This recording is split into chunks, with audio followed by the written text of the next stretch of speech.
Cancers, per usual, May brings a unique set of planetary energies to the plate. And so in today's video, I want to give you your complete rundown of everything that you need to know about May of 2025 and how it is going to affect you.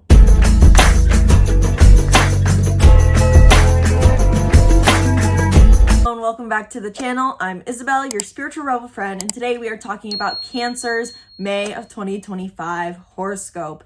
In today's video, I'm doing a slightly different format in hopes that it will be a shorter video where we're going to cover what each planet is doing as far as transits and aspects in this month, in somewhat of an order that is most relevant to you.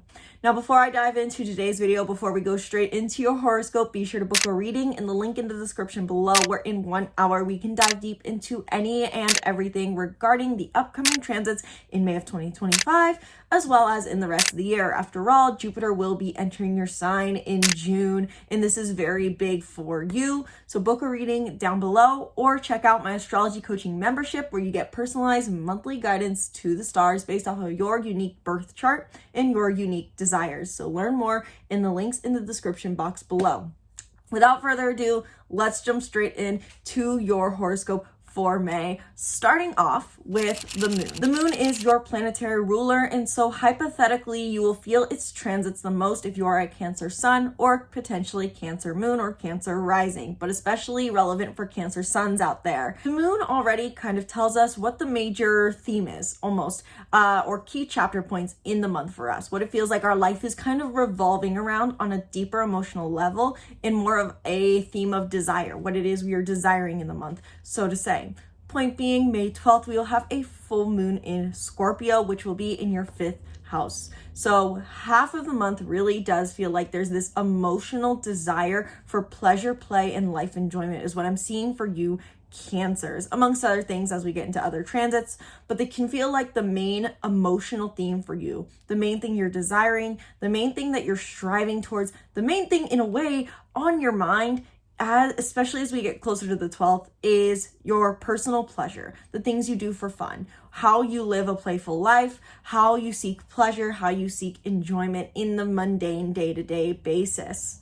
And then as we get closer to May 26th, we will have the new moon in Gemini in your 12th house. So while there is in the first half of the month a build towards themes on pleasure and play, in the second half of the month as we near the 26th, you may feel like you're focusing more on drawing within, doing inner work, contemplating, and going within to your mind to understand your unconscious fears and limiting beliefs. Very introspective time for you, where you may want to break past old patterns and initiate new thought patterns and initiate new inner work practices to break through these mental barriers. So around May 26th, the new moon in Gemini in your 12th house could be an encouragement for you, where you feel inspired to meditate more. Go back to therapy is usually those are the two major themes I usually say that can happen with 12th house energy. Going back to therapy or meditation. There may also be an establishment of how much alone time you need in order to be fulfilled. So you may be discovering in this month that you need emotional depth for pleasure. You need to feel deeply obsessed and invested in life. And then this switches into more of an intellectual light energy, where you're wanting to become more curious with your mind and curious to understand your unconscious thought patterns. So that's just with the moon. The moon is likely going to be the transits you feel the most as a Cancer sun, but potentially as well if you're a Cancer moon, Cancer rising. And there's other transits happening as well that are important to note. As usual, we will have Taurus season wrapping up halfway through this month around May 20th, and Gemini season beginning. So with the sun being in Taurus in your 11th house, and especially when it conjuncts Uranus and Taurus, there feels an emphasis that you're gaining vitality by focusing on your purpose and community. You may want to put more energy into creating something more stable out of your big projects, or you're maybe even wanting to ground yourself more by centering within your community. Spending time on your purpose or with the people who give you a sense of meaning and importance is encouraged in the first 20 days of the month. And this kind of ties into its opposite energy, Scorpio. This has a lot to do with how you connect with people and how you connect with your authentic self within others, within your interactions with others, and how much you need to feel like you make an impact and have a purpose, and how much you just need to simply enjoy yourself. This is the 11th house, 5th house axis. In many ways, I would encourage watching my 11th house North Node video or my 11th house South Node video to understand this just simple dynamic between 11th and 5th house energies, as this is accentuated for you in the first 20 days of the month. And then when May 20th, the sun enters Gemini in your 12th house, this accentuates this introspective energy where you may feel called to go within rather than being very seen and very active in the world. Really, the first 20 days is a very active time in the month for you to do things, build projects, be creative, express, have fun, connect. And then when the sun enters Gemini, Cancers, you're likely to feel more reclusive and feel like you have to draw your energy back into you, and that you want to do more work focusing on your mental energy. After Mercury has been retrograde and been slow to restart from March all the way really through April, now Mercury will transit through 3 different signs. And so this is rapid fire mental energy for us all. We are feeling mentally on our A game, and Mercury will not go retrograde until July. So this is an ongoing theme that we have not just in May, but also in June. Specifically for May, Mercury will transit your 10th, 11th, and 12th house through Aries, Taurus, and Gemini. And so in the first 10 days of the month, you may feel more encouraged, especially accentuating the themes I've already mentioned with the sun and moon transits, to focus on your career and focus on recognition, wrapping up and making progress in your career based off of things you have been working on in your career over the last 2 years. And then May 10th through 25th, Mercury will enter Taurus, encouraging connection and conversation in your community as well as within your purpose. You may be focusing more on your purpose and what your individual reason for being here is. Finding your individual purpose.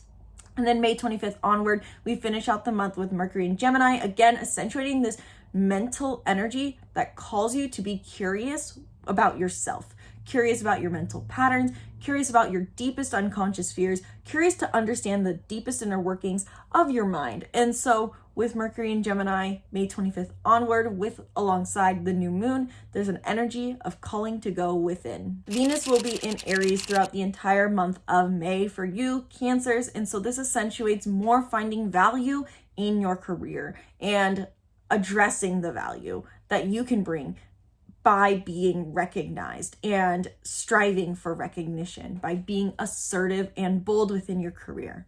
But Venus will also do 3 different aspects throughout the month. On May 2nd, Venus will conjunct Neptune in Aries in your 10th house of career and recognition, as well as profession. And what this can likely bring up for you is an idealized view on the value you bring to your career, to your profession, as well as the value your career brings to you in idealized forms. Neptune can bring disillusionment, but it can also bring a very intuitive sense of understanding. And so you may not be able to put into words what exactly you're feeling on May 2nd, but that doesn't mean it's not valuable. May 6th, Venus in Aries will sextile Pluto retrograde in Aquarius. We'll get to Pluto retrograde at the end of this video, and hopefully I will have a video coming out about Pluto retrograde. But with Venus in Aries forming a sextile, this is very similar to, I believe, the Pluto sextiles we had back in March. Check out my March horoscope for you, Cancers, where I have a whole segment talking about these Pluto sextiles, as these themes are going to be resurfacing, as we have, I believe, already had this aspect with Venus retrograde and Pluto direct. So similar kind of themes.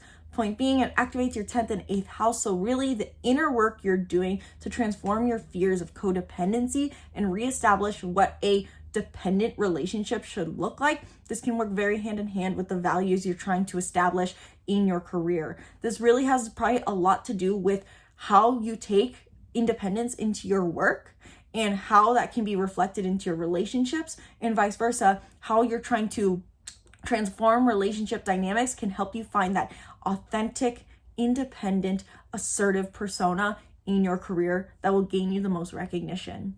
And then May 21st, Venus in Aries trines Mars in Leo in your 10th and 2nd house. This is very similar to the trine we had between Mercury in Aries and Mars in Leo at, I think, roughly the 18th of April. And this is included in your Cancer horoscope for April if you want to check that out. Hopefully I'll remember to put a card up above for that. Point being, with this trine between Venus in Aries and Mars in Leo, this can be great for all of our love lives, just simply because Venus has a has a lot to do with love, as well as Mars being masculine energy, especially for women. This can be a very positive aspect. So you may be finding love through work. You may be finding love through your profession, finding love through establishing more security in your sense of self and focusing on your stable income and doing things to progress your finances forward. If you're attending some form of event around the 21st related to establishing income or building your career, you may find some love through this lens. Or you may just simply be finding extra value and finding it easier to work in alignment to gain more value in your career and in your finances, as this is your 10th house of profession and 2nd house of financial income, as well as self-worth. Overall, May 21st, a very positive day in the stars for you, Cancer, as well as all the other signs. Not only will we have this trine with Mars in Leo, but quick to also note, Mars will be in Leo the entire month of May. What does this mean for you, Cancers? There's a focus for you on wanting to put all your effort, physical action, and energy into building your finances and your self-worth for the sake of living a passionate and playful life. Throughout the month, Jupiter is also still in Gemini, and it makes 3 specific aspects that I want to note for you, Cancers. On May 5th, Mercury in Aries will sextile Jupiter in Gemini in your 10th and 12th house. The very simplest way I'm going to put this is on May 5th, you may have heightened clarity that helps you in your spiritual growth to understand your unconscious fears around being seen. We're going to leave it at that, though there are thousands of different interpretations to this event. May 18th, 2 different aspects happening at once with Jupiter. Jupiter in Gemini forms a sextile to Chiron in Aries in your 10th and 12th house. Similar themes to what was going on May 5th. You may be able to address, heal wounds around being seen, and experience spiritual growth and abundance, as well as material abundance from this. Very spiritual lessons, so to say, can be coming up these days, as well as an expansion in your understanding of your unconscious mind through addressing your wounds or having your wounds triggered or healing wounds in others. Same day as same day as Jupiter in Gemini sextiles Chiron in Aries, Jupiter will also be squaring the North Node in Pisces. So this may feel like whatever's coming up for you, this expansion, this healing, it may not feel like it goes in alignment with the personal beliefs you are working on developing and the ideas you have around travels, and maybe this call that you've recently been having to get out of your hometown, experience the unknown, be on the constant chase for the horizon. It may not feel like this belief that you're coming to, this idea that you're coming to around travels and personal beliefs fits into what's going on today. It's a square, and so this naturally means that we can't see eye to eye. Just be patient and wait this out. Maybe more will be coming out on this specific square on May 18th, but we'll see if I get around to it. Saturn will also enter Aries on May 24th in your 10th house. And while Saturn is oftentimes, I think, said to be detrimental or has this fear-mongered mentality around it, this is very positive for you to help you establish discipline and authority in your career and profession. This is giving yourself the necessary restriction you need to maintain the values that you have found and want to maintain in your career, in your public image, in how you're seen, and in your profession. And finally, as I have briefly mentioned in aspect with Venus, Pluto goes retrograde, where it will remain retrograde until October 13th. Pluto retrograde begins May 4th for that note. When Pluto goes retrograde in your 8th house, this is a time for you to reflect and revisit the ways that you're trying to transform your intimate relationships. This is about changing your beliefs that may have been parentally given to you by your parents or generationally ingrained in you around what an intimate relationship should be, what a codependent relationship is supposed to be, what dependency really means. There may be ideas that you feel like were ingrained in you about you should be dependent on your partner, you should share lives, you should merge everything, your finances, your lifestyle, everything. And you may be revisiting the transformative work you've been recently doing here to help you better individuate going forward. Pluto retrograde is simply a time to say we don't need to constantly be on the change. We need to see what we've already, the ground we've mulled up already, and seeing how that's already serving us to plant new seeds. Again, hopefully I will have a video coming out about Pluto retrograde, but personally, as I try to focus on growth, personal growth and manifestation as an astrologer, Pluto retrograde, while it has very vital, helpful themes that come up, it's not necessarily as important to put direct attention on. Personally, I would think right now, as this is such a long-term transit. So Cancers, this is your May of 2025 horoscope. Let me know down in the comments below. Are you a Cancer sun, Cancer moon, Cancer rising, multiple of these, one of these? Did this resonate for you? Are you looking forward to the month of May up ahead? Did you watch my April horoscope? How did you feel like April played out for you? And what are you looking forward to setting intentions on or trying to manifest in this upcoming month? How are you going to be using these transits to your benefit? Let me know your thoughts down in the comments below. Let me know if you liked this horoscope and this format. It's a miracle. This is only a roughly 20-minute or under 20-minute video, which never happens. I am personally so happy about it. So I hope you guys enjoy this new content form. Let me know if you preferred an old content form, and I'll be sure to keep that in mind going into June for your horoscope for June. So let me know your thoughts in the comments below. Your feedback is so appreciated. Every comment gets read, even if it's not responded to. Thank you guys so much for watching. If you want to learn more on how May is specifically going to play out for you based off your sun, moon, rising, your Venus, your entire unique birth chart, book a reading down below where we can dive deep in chronological order or some other form if you would prefer into how May is going to play out for you and how you can utilize these transits and aspects for your growth and manifestation. So learn more about readings down below. Check out my astrology coaching membership if you would like personalized monthly guidance to the stars, and learn more in the links in the description box below for my other offerings. You get the point. I have a lot of offerings that I usually don't mention on the channel just because this outro would be longer than it already is if I was to cover every single offering that I have. So check out the description box below for what else I have to offer you. And be sure to subscribe to the YouTube channel and stay tuned for more videos breaking down the stars and more. Thank you, Cancers, for watching. It's been a long morning. From my heart to yours, namaste.